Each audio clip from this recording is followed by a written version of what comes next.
packs to go. In what I think will probably be my last crack at Rage of Ra. I've enjoyed it. But if we don't see either of the Ras this time, I think... Oh, here we go! Yes! Woo! Freezy Weezy treat. There we have it, ladies and gentlemen. Oh! Yes!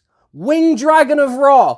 Ghost Rare. Someone let me know in the comments exactly what this is going for. Oh, that's Freezy Weezy. Oh, is that Freezy Weezy? Excuse me while I sleeve this guy. Oh. Oh. The Winged Dragon of Ra. Ghost Rare, ladies and gentlemen. Ghost Rare. Not the alternate artwork, the Ghost Rare. Just take it in. Look at it. I am shaking. I am sweating like an absolute you don't know what. Oh, there we go. The Winged Dragon of Ra. Ghost Rare. Just fantastic. Oh.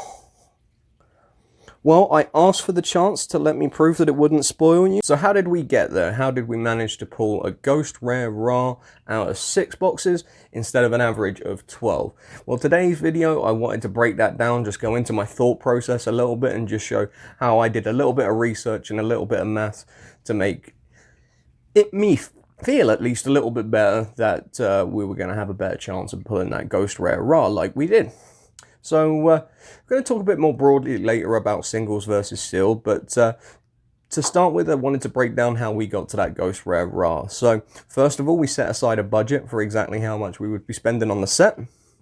Didn't really have much more than to go 6 boxes. So first off, after setting aside my budget, decided to try and find the case ratios and how many Ghost Rare Ras were being pulled out of every case. So we used sources like House of Champs, just to find out that it's on average 1 per case. So, knowing that I'm not going to buy a whole case, we had to stagger the boxes that we bought.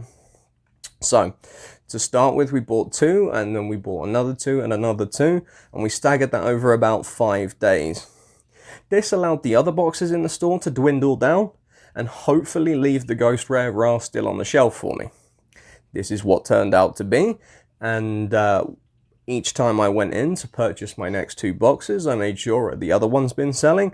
How many have you got left? And just kept my finger on the pulse.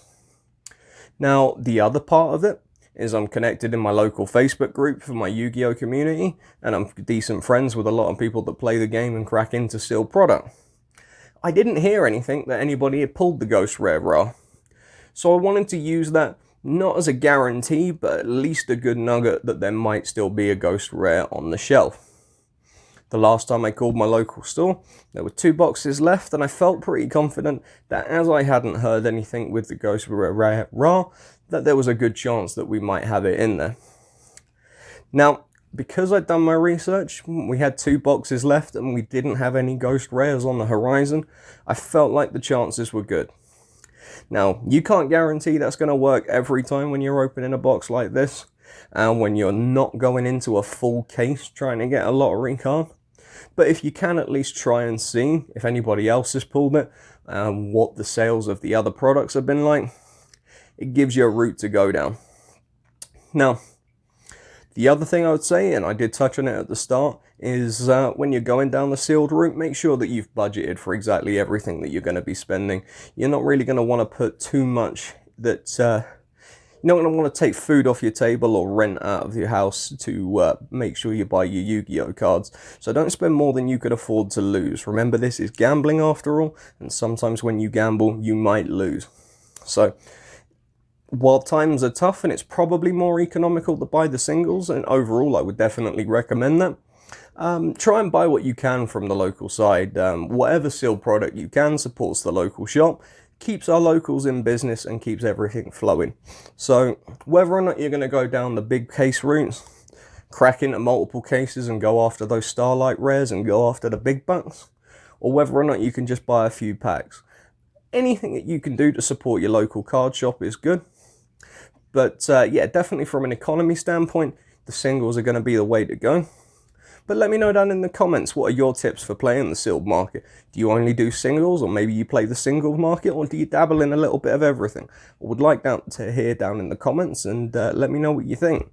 So anyway, that's about breaks down my breakdown video for pulling the Ghost Rare Ra. This is IATD TV signing off. Peace out.